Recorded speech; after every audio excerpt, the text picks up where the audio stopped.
Bonjour, très heureux de vous présenter une nouvelle leçon sur le thème de la comparaison.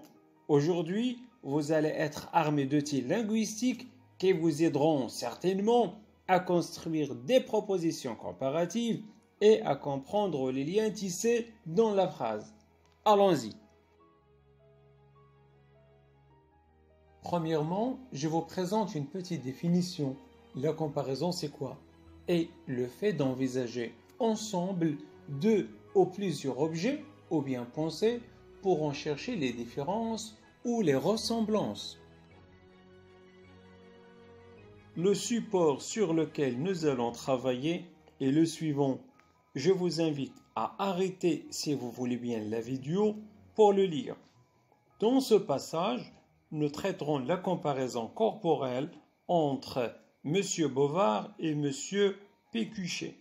D'ailleurs, les deux noms sont déjà soulignés. Comme vous l'avez déjà constaté, le plus petit s'appelle M. Pécuchet et le plus grand s'appelle M. Bovard.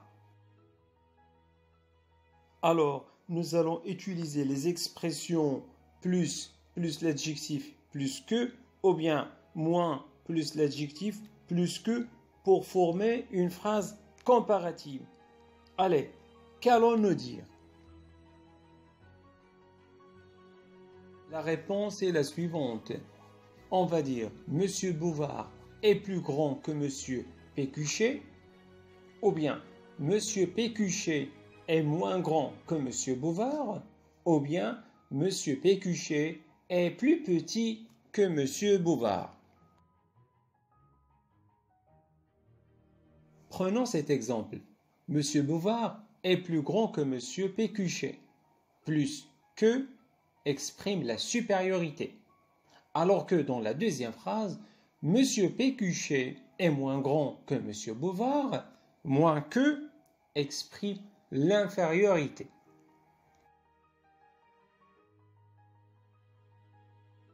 Essayons maintenant de faire une comparaison entre les deux personnages, mais cette fois-ci sur le plan de l'âge. Supposons qu'ils sont vieux et qu'ils sont âgés de 55 ans. Donc là, il n'y a pas de différence. Plutôt, il y a une égalité d'âge. Là, on va employer aussi que.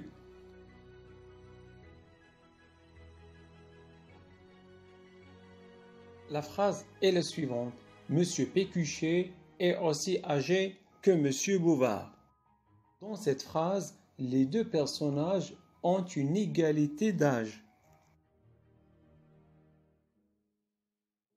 Enfin, là, vous avez un tableau récapitulatif qui va nous montrer les outils linguistiques qu'on pourrait utiliser dans la comparaison.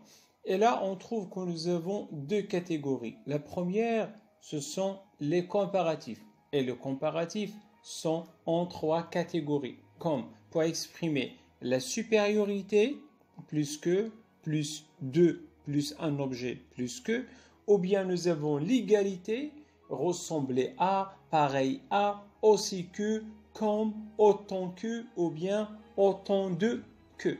Et finalement l'infériorité, moins que.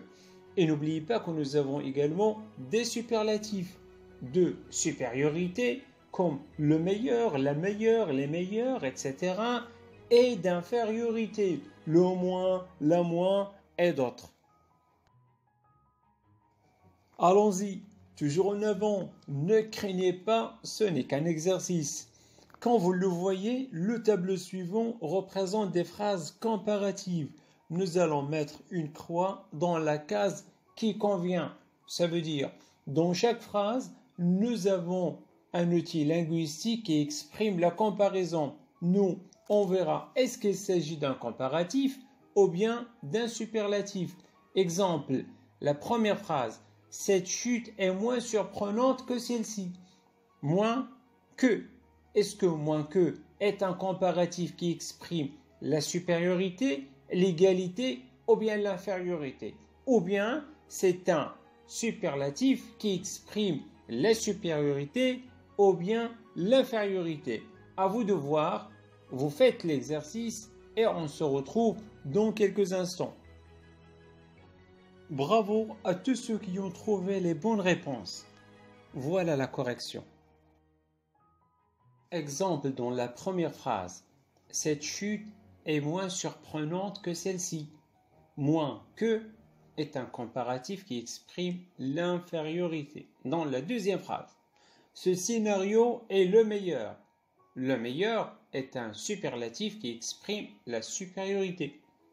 Prenons la phrase numéro 4. Cette nouvelle est la moins captivante. Donc nous avons la moins est un superlatif qui exprime l'infériorité. Donc je vous laisse faire la découverte et la correction.